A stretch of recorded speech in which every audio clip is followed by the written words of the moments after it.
조선민주주의인민공화국은 핵보유국의 전열에 올라서게 되었으며 우리도 자위권 차원의 평화의 핵을 가질 때가 됐다. 1월 8일 정오를 기해 대북 확성기 방송을 전면 재개하기로 결정하였다. 대북 심리전 방송을 중지하지 않는다면 우리의 물리적인 군사 행동이 개시될 것이다.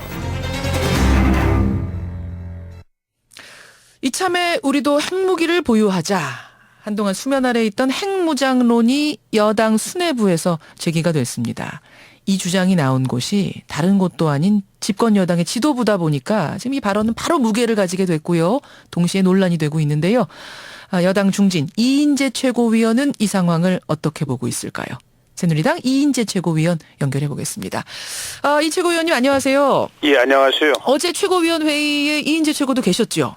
예, 그렇습니다. 예, 원유철 원내대표가 굉장히 강하게 주장을 하셨어요. 예. 북한의 공포와 파멸의 핵에 맞서서 우리도 예. 자위권 차원으로 평화의 핵을 가질 때가 됐다.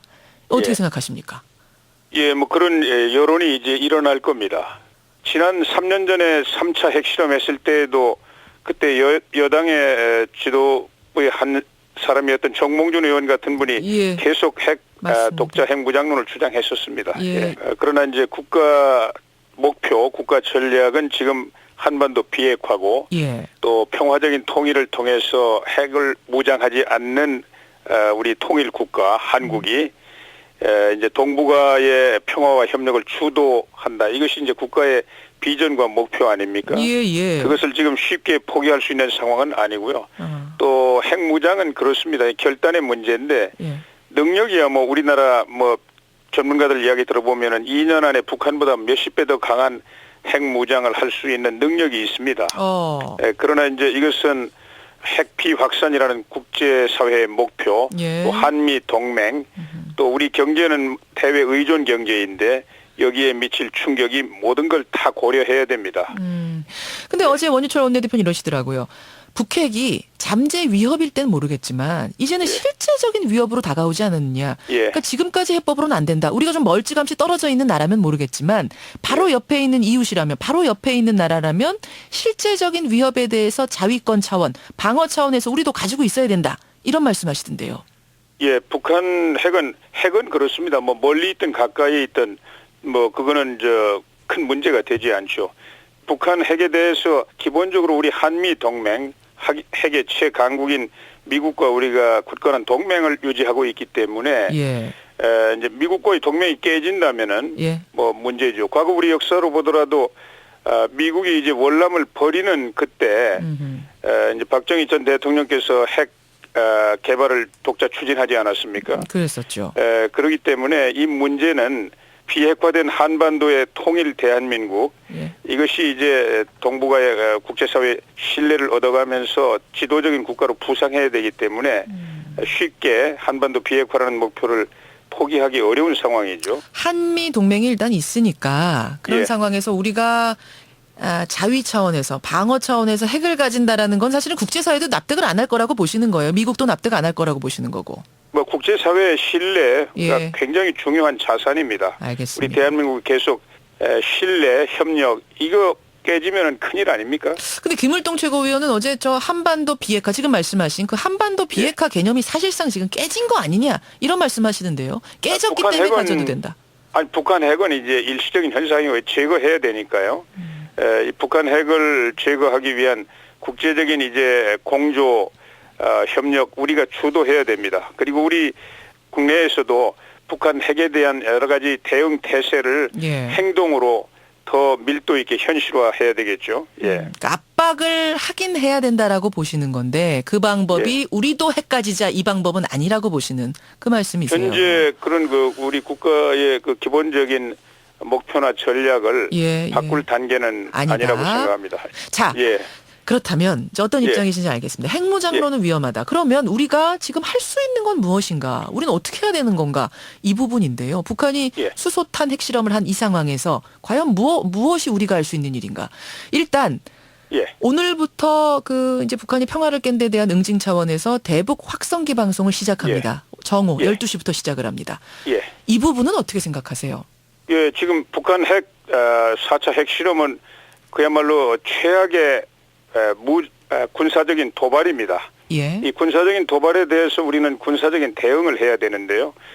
확성기 방송은 휴전선에 있는 북한 군인들을 향해서 예. 이제 북한 체제 허구성을 선전하는 이런 방송 아닙니까? 뭐 K-팝도 들려준다 그러고 예, 그렇습니다. 드라마 그래서 뭐 이런 거 들려주고 예, 이러면서. 그건 군사적인 대응 수단의 하나입니다. 그래서 이제 지난번에 8.25 합의에서 북한이 이 요청이 있고 여러 가지 협정을 깨지 않는다는 전제하에서 예, 우리가 예. 중단을 했었던 것인데 그랬었죠. 4차 핵 도발을 했기 때문에 당연히 그건 뭐 재개하는 게 옳다고 생각합니다. 오늘 12시부터 하게 되지 않습니까? 예. 그러니까 핵무장론 같은 건 반대하지만 대북 확성기 방송은 찬성한다, 지지한다는 입장이세요. 그렇습니다. 그건 뭐 군사적 대응 수단 하나니까요. 대응 그러나 그거 가지고는 충분하지 않고 예. 지금 이제 유엔 안전보장 이사회에서 이제 새로운 추가적인 제재 보복이 이제 논의되고 있는 상황인데 그렇죠. 우리 이제 외교력을 총동원해 가지고 이번에는 그야말로 북한이 옴짝달싹할 수 없는 그런 그 최강의 제재 보복 수단을 강구해야 된다고 생각합니다. 예. 그런데 좀 우려하는 분들은 어떤 걸 우려하시냐면 예. 이렇게 해서 북한을 자극하면 보복은 또 보복으로 불러일으키고 그 보복은 또 보복을 불러일으키는 악순환이 되지 않겠느냐. 우리의 대화 채널이 남북 대화 채널이 살아있는 상황이라면 모르겠지만 지금처럼 남북이 경색되어 있는 상황에서 확성기를 틀어서 자극하는 게 과연 이 문제를 해결하는데 무슨 도움이 되겠는가. 이런 말씀들 많이 하시는데요. 군사적 도발에는 군사적 대응이 최선입니다. 어허. 거기에 뭐 미온적이고 예. 비관적인 이런 생각을 가지고 자꾸 뒤로 물러서면은 끝이 없죠. 그게 저쪽에서 노리는 거니까요. 우리는 이 군사적 도발에 대해서는 강력한 군사적 대응을 해야 됩니다. 근데요, 이인재 최고위원님. 예. 대화를 끊고 남북 경색이 되고 고립시키는 방법으로 지금까지 이명박 정부, 박근혜 정부가 해왔더니 결과가 지금 수소폭탄 핵실험으로 나타난 것 아닌가. 오히려 남북관계의 대화 채널을 살려서 대화를 통해서 변화시킬 방법을 강구해야 되는 건 아닌가요? 좀 지금 우리가 전략을 대화 바꿔야 되는 건 채널을 아닌가요? 우리가 끊고 있는 게 아닙니다. 우리는 언제든지 대화의 창을 열어놓고 있지 않습니까? 북한이 아주 제한적으로 자기들이 필요한 대화만 하고 예. 실질적인 대화를 하지 않기 때문에 문제죠. 우리는 뭐 앞으로도 그렇고 계속해서 다양한 모든 대화 채널을 다 열어놓고 대응해야 됩니다.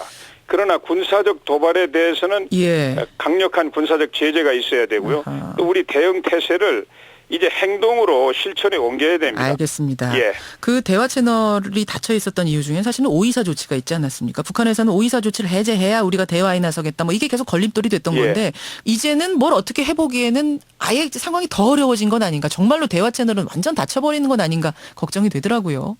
그러니까 대화 채널은 우리는 항상 다 열어놓고 있는데 북한 정권이 그때그때 자기들 필요에 따라서 대응하는 그런 상황입니다. 네. 그래서 앞으로 이제 더 이 군사적 도발에 대해서 국제적인 이제 제재 조치가 가해질 거 아닙니까? 예, 또 우리의 예. 여러 가지 대응 조치들도 강화될 거고요. 예. 그렇게 되면은 북한 정권이 이제 뭐 또 대화의 창으로 나올 가능성도 있죠. 알겠습니다. 그러나 예. 우리는 북한 주민들을 상대로는 끊임없이 교류와 협력, 접촉을 통해서 예. 북한 주민들이 어떤 힘을 가지고 북한 체제를 스스로 결정할 수 있도록 변화를 선택할 수 있도록 이런 노력은 계속돼야 된다고 생각합니다. 예, 새누리당 예. 이인재 최고위원이 생각하는 지금의 대북 문제 해법 들어봤습니다. 시간이 없지만 한 가지만 좀 짧게 여쭐게요, 예. 이 최고위원님.